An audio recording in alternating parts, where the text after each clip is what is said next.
Welcome back. A sales page is where we get the visitor to make a purchase, or at least that's what we're trying to get them to do.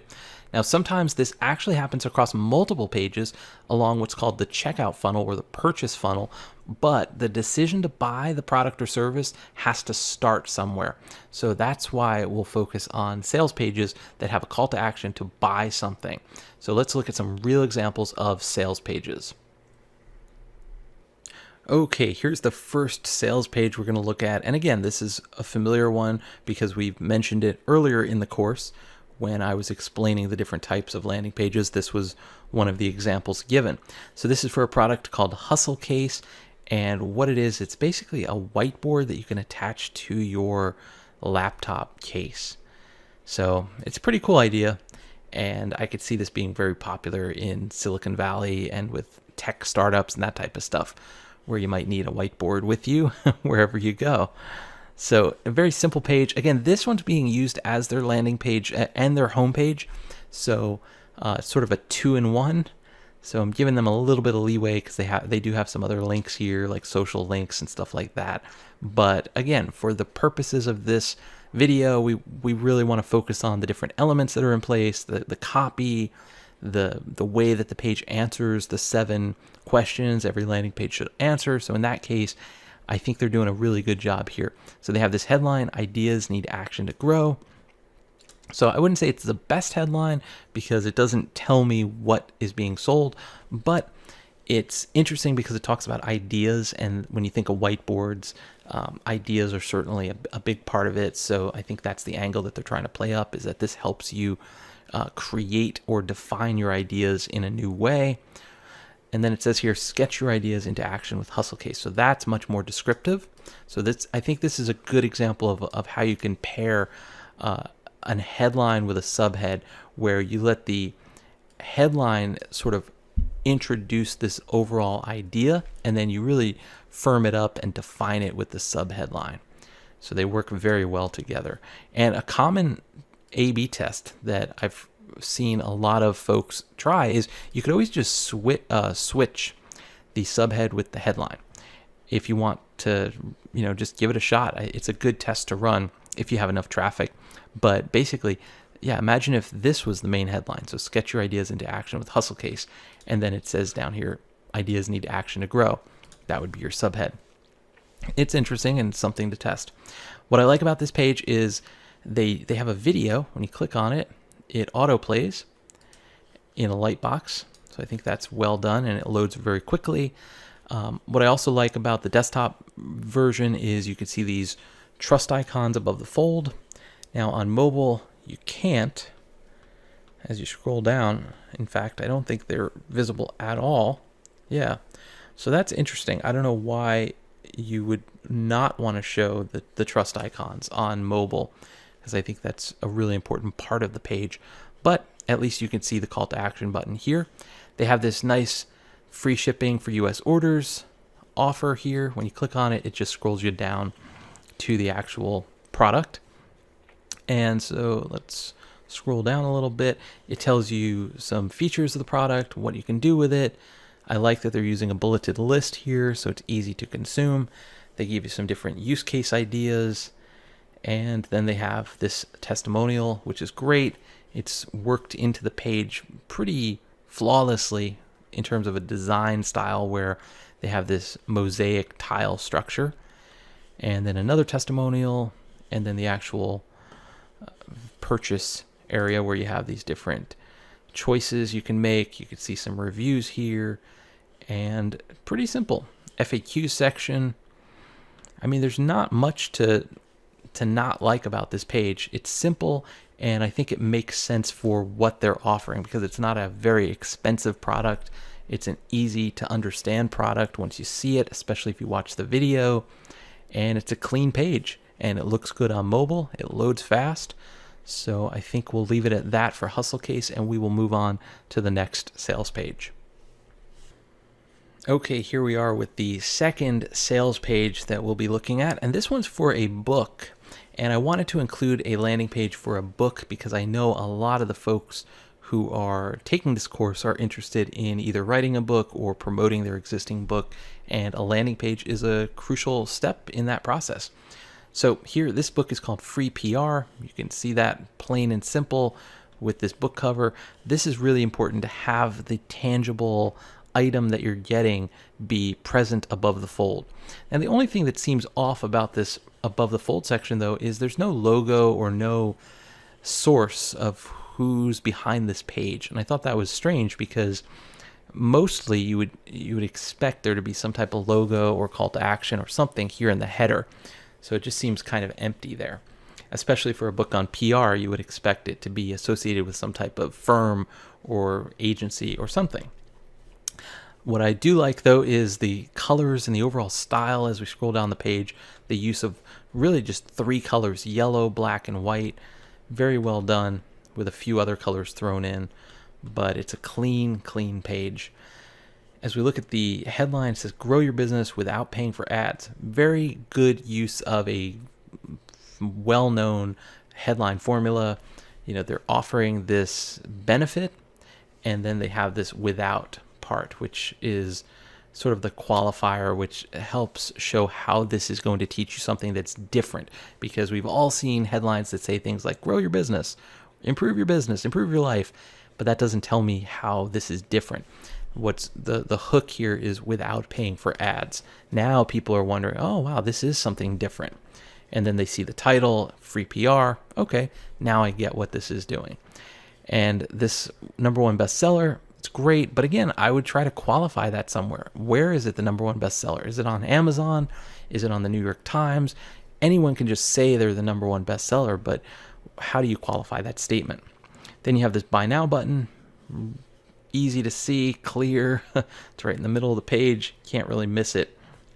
But again, it's not above the fold on the mobile version. And I know it's not always possible to get the call to action above the fold. I'm guilty of building pages where it's not above the fold, but it's just something to be mindful of. And if you can do it and it fits and it doesn't look cramped, then give it a shot. But in this case, there's just really no room for it. As we scroll down, transform your business with the power of free PR. Learn how we built several multi-million-dollar companies, so on and so forth. I think the only thing here is if someone doesn't know what PR stands for, that might be an issue. But if that's the case, they're probably not going to be on this page in the first place. But that's something you want to keep in mind is, are there any types of acronyms or terms or jargon that you're using on the page that your target audience may not know? Because if so, you want to either not use those terms or define them, because you want to simplify their experience. And if there's any confusion over what a term means, that's going to create friction.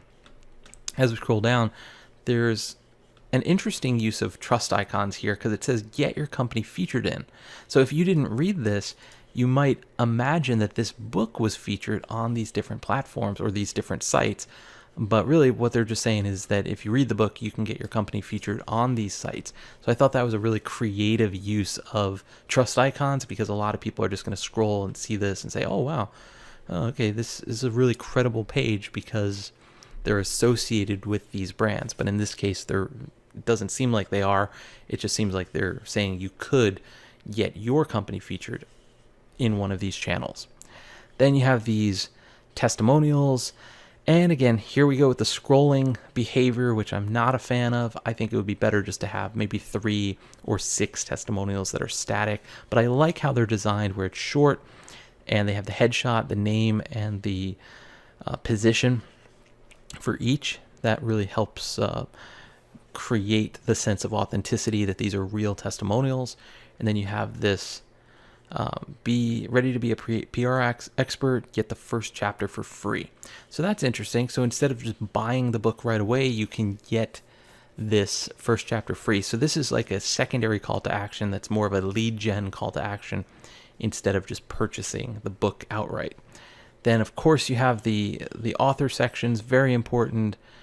And this part I think was the only other part that was confusing me because it looked like they're trying to also offer a training program.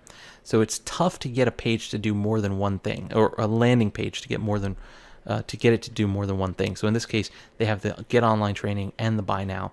So if I was sending paid traffic to this page and it was to get the book sales, then I would remove the mention of online training. You could always retarget people later with another ad that goes to the training program page, or you could do it as an upsell after they've put the book into their shopping cart or something like that.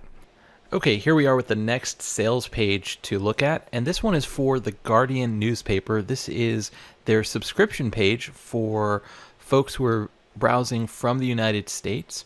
And so the main idea here is that they want you to subscribe to either get a 14-day trial or see the subscription options and subscribe to the newspaper.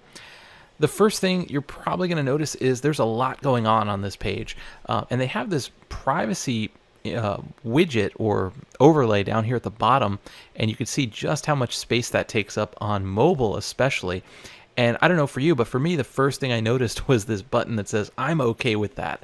And it was almost like this was the call to action, but this is just the privacy notice. Now, I know that in a lot of cases, you need to have this, especially to be GDPR compliant. So I'm not saying to remove it, but if possible, there might be better ways to display this type of information, or to make it just take up a little less space or not be as prominent, because what's happening here is it's overwhelming the first impression that someone has of this page, because it's taking up so much screen real estate, and you have that big button here that looks like a call to action. So that's just something to keep in mind, is any type of overlay, pop-up, sticky bar, or sticky footer, you don't want that to distract from your main idea, your headline, your hero shot, and your call to action. And you certainly don't want it to make it appear as if that was the call to action. So anyways, we're going to click it to get rid of it. And once we do that, we can now see the headline here. It says, a better way to fund journalism, a better way to read it.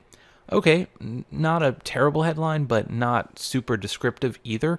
If I was looking at this page for the first time for doing a 5-second test, honestly, I wouldn't know what it is that they're offering. Because what's missing? Well, there's no call to action above the fold, at least on desktop. So on mobile, you do see subscription options, which is not too bad.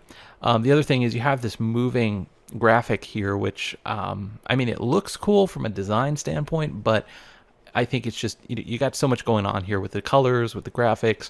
I think you've sort of got the idea from some of the previous reviews I've done that I like simplicity when it comes to the hero section, because this is where people are making that first impression, and you don't want to overwhelm them with too much too quickly.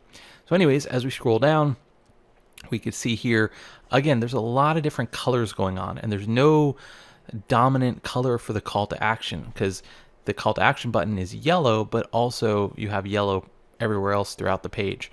So it sort of all blends together. Then you have this section here, which I think was really busy. There's just so much going on here. I'd be really curious to know, if you show this section to someone just for 5 seconds or 10 seconds, how much of this they can actually remember, or what they would get out of it, because there's just so much going on here. Live, discover, on-the-go reading, the news when you need it. I mean, there's just so much information here. I'm wondering if there's a better way to present this.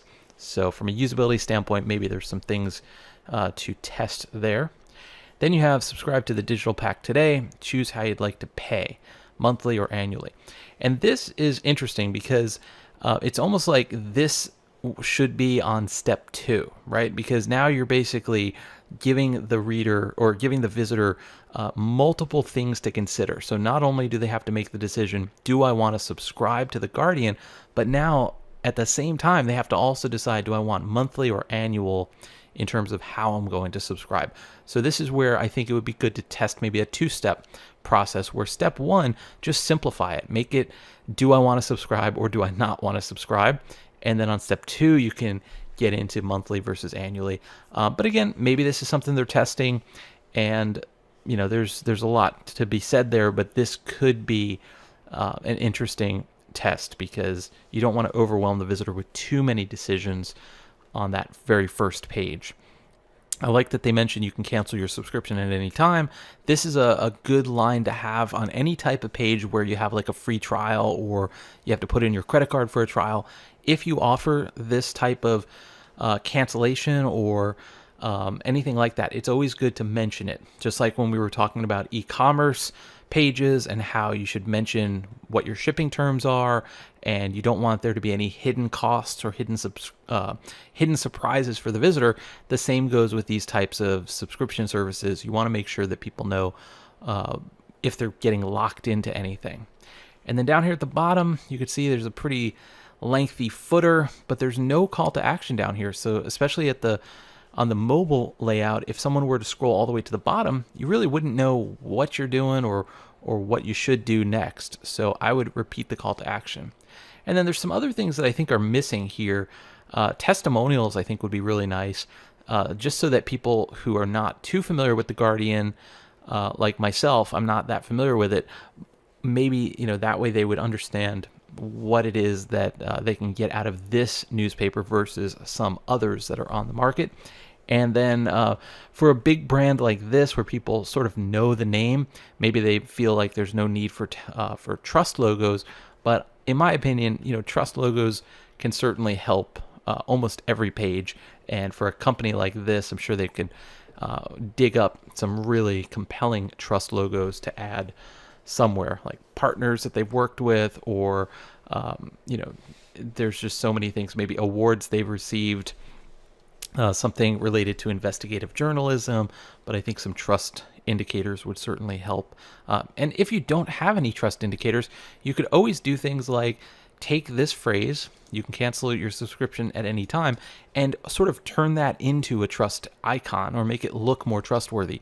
So a lot of times you'll see this with e-commerce pages or anywhere you have to put in a credit card. You'll see something like secure order form, or your information is protected, or for like a legal a law firm page where you're getting a free consultation, you might see confidential, your information is private, or a confidential consultation, and you make it look like a nice trust icon so that it stands out and it's not just text, but maybe it has a graphic like a lock or something that conveys that sense of trust. So that's something else you can do with trust icons or trust indicators. And then another thing that I think would be really good would be going back to what we talked about earlier in the course about statistical trust indicators and how you can share stats to sort of show both the social proof and to also build trust and credibility. So imagine if they shared just how many subscribers they have, or how many awards they've won, or how many years they've been publishing, or something like that, or how many articles per week are published, or the number of people who read their articles online, or something that is like a statistical indicator of social proof. And of course, most of this would have to be tested. So I think that's where we're going to leave it for this page. Well, that's all for these landing page reviews. I hope you found them useful, and I hope you begin to see how you can apply many of the principles we've been talking about to your own real-life landing page projects.